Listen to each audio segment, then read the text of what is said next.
Welcome, I'm Bill Brewster and this is Drywall Techniques. This segment is Series 8, Drywall and Plaster Resurfacing, turning your textured walls and ceilings into smooth wall.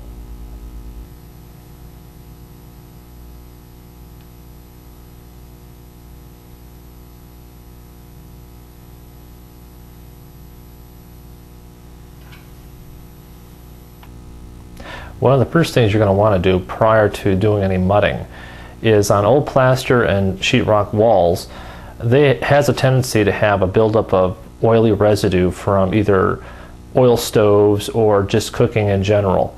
So that oily residue that builds up on walls can cause the sheetrock mud to not bond as well as it should. So before you get started, get some kind of degreaser solvent, wash down the walls prior to sanding. After your walls have dried from being wiped down by the solvent, now you're ready to start sanding your walls lightly. At this point we're ready to sand. What I recommend is being able to sand the wall with 80 to 100 grit sandpaper.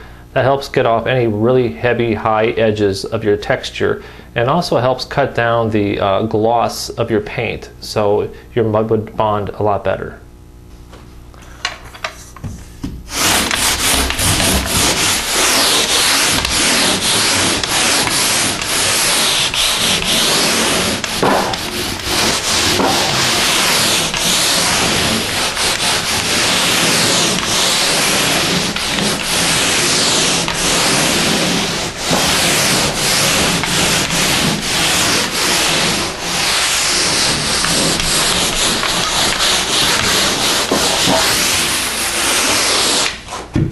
Well, we're now ready to start coating. So at this point, I would recommend using a 12-inch knife.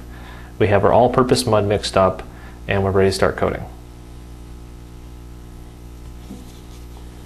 The mud's relatively thin.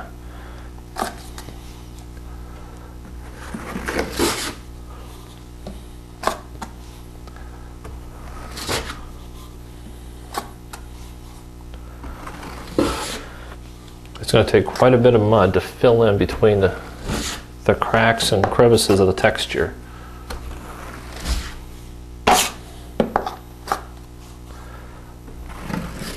So load up your wall first with compound.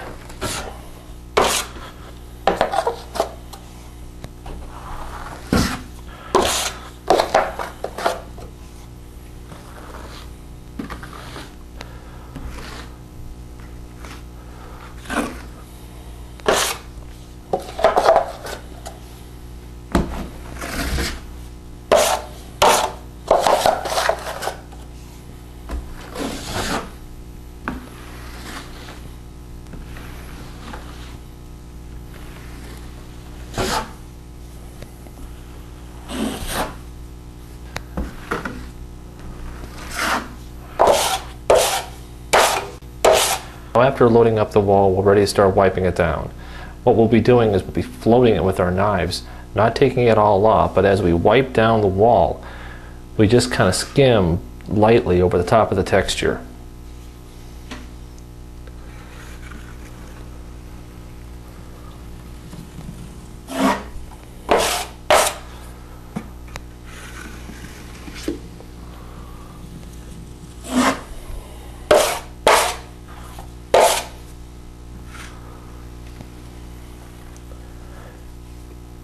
You're going to get lap marks, but don't be concerned with those at this point.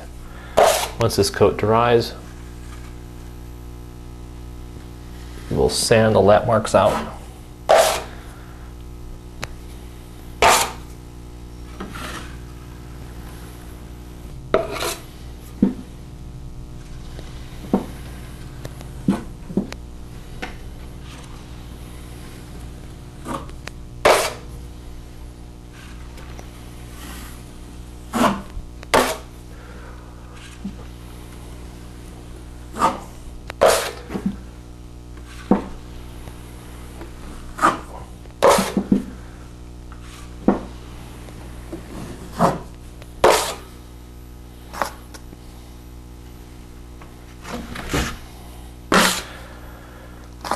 Put your knife right up to the corner.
Remember, when you load up the wall, then go back through and pull down. Nice, even, long strokes. And don't concern yourself with some of the lat marks that you'll get, because you will be getting them.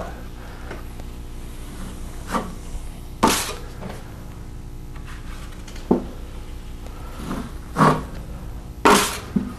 this point, you want to bury the texture and allow yourself a little bit to sand. Well, this coat is completed. We need to allow this to dry thoroughly, and then we'll sand it tomorrow and then skim it sideways. And when doing any kind of sanding whatsoever, it's always a good idea to use a particle mask to wear it while you're sanding. It's important to keep those dust particles out of your lungs. I'll be sanding this coat down with 150 sandpaper.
It's important not to sand down your coat into the texture itself, the existing texture you coated over.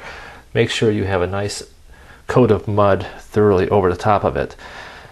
When doing any finish sanding, it's a good idea to have a light in a fixed position shining up the wall to make sure that you get all your imperfections, any kind of problems with shadowing that may occur, and get those things taken care of before you put your final skim coat on.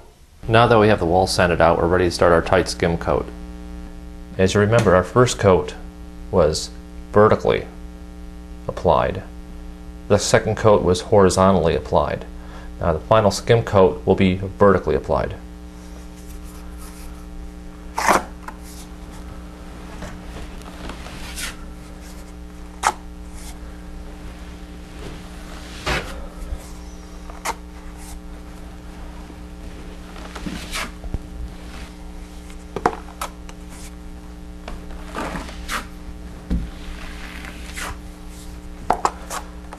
This coat will be a very tight skim coat.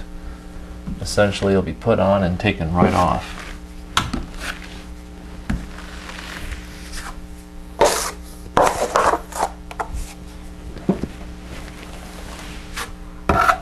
Make sure you reach way up into the corner, not to get mud into the acoustic ceiling or your texture on the ceiling.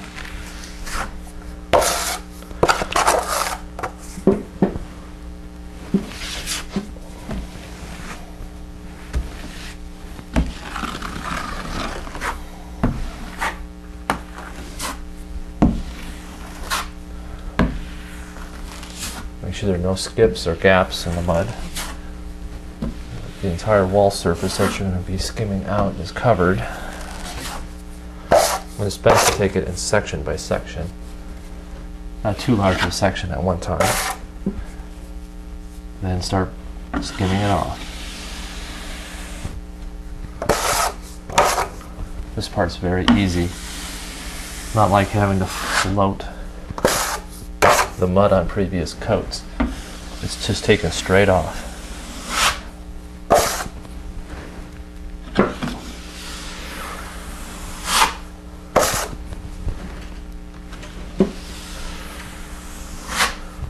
Watch out for any scratches. If you have a scratch, it's easy to fix. Just throw a little mud on it and coat down again.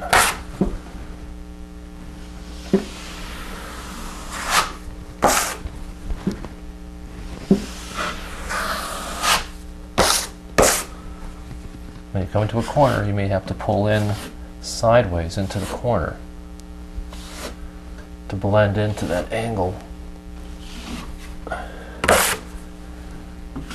evenly.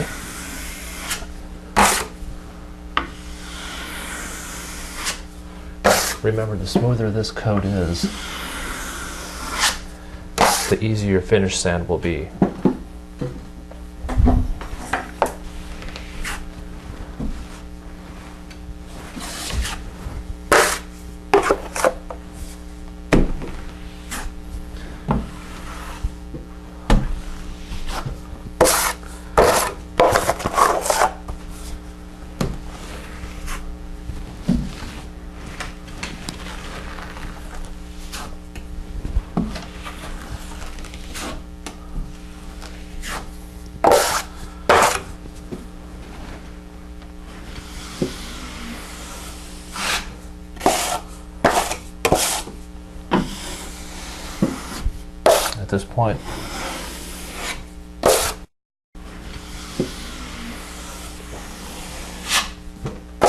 At this point, you have to make sure you don't leave a lot of edges or scratches. You must take care of these at this point. Put it right on and take it right back off.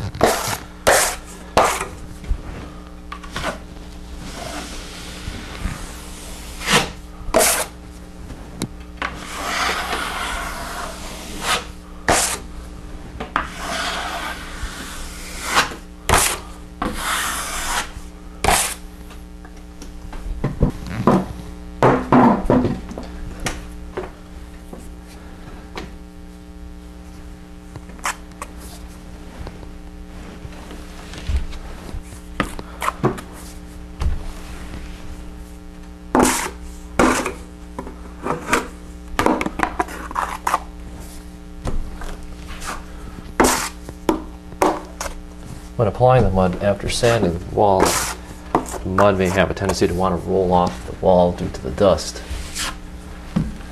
You can take a duster or a broom, dust off the wall prior to coating again. That might help the mud stay put when you apply it.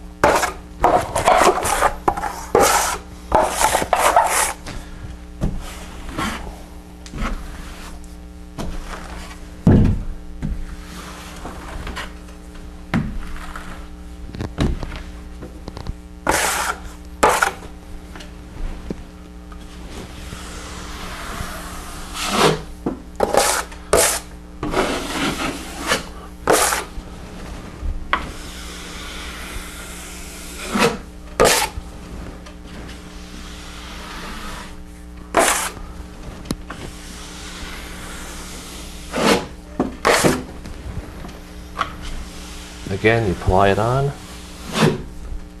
take it right back off.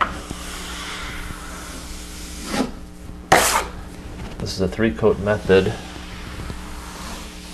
and when we finish sanding this tomorrow, it'll be ready for either priming trimming and painting or for wallpapering.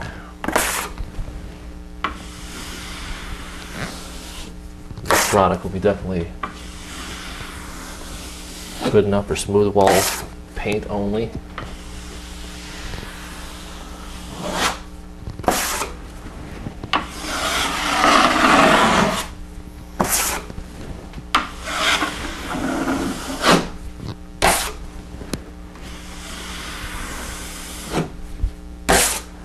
There. Just need to let this dry overnight and we're ready to finish sand it out.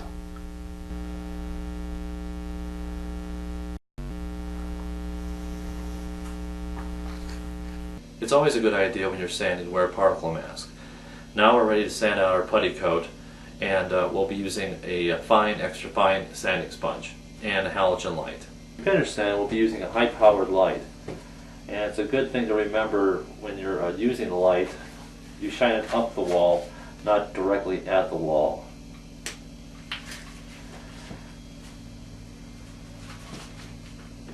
You can spot imperfections when you're shining the light up the wall. It causes a shadow on the imperfections. They stand out. You can lightly sand them away.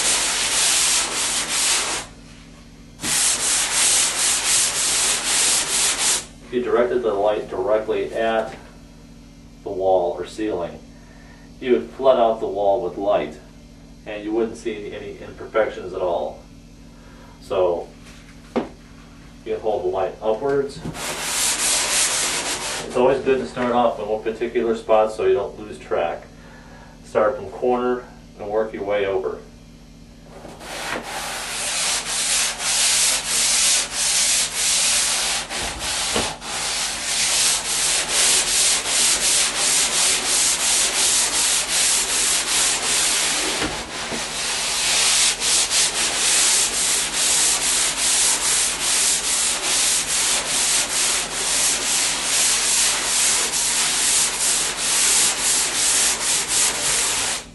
As you can tell with our putty coat, there is no sign whatsoever of the texture underneath. It's not built up too much, it's just over the top of the texture.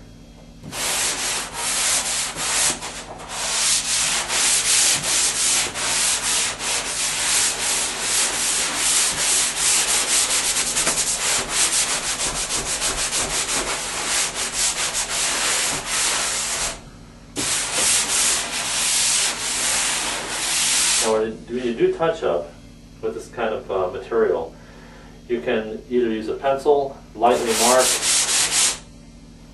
the wall with a pencil and do your touch up that way, or you can actually use food dye in your touch up mud, which some people like doing because when you circle your touch up on the wall, it'll actually create an indentation on the wall. So if you do that, you'll have to touch up over the pencil mark to make sure you hide it. Because for smooth wall, that would definitely show up. So at this point, you have an option either using a pencil for marking your touch-up or use color food dye in your touch-up mud. That way it will show up and you can just brush it right off when it's dry.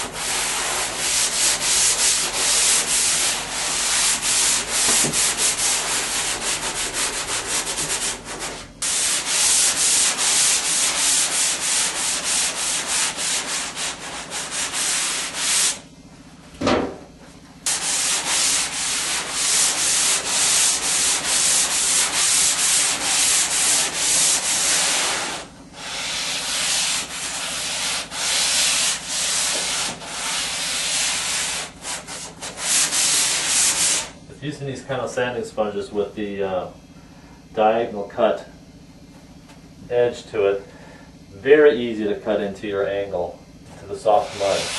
Be very careful when you're sanding into your angles. Make sure you get your corners real well. Keep them nice and sharp.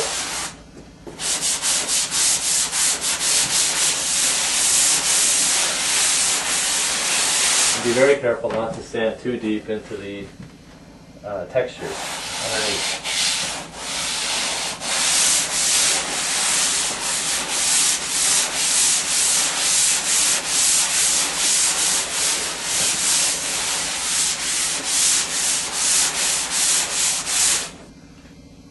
And as you can tell, we have ourselves quite a flawless finished product.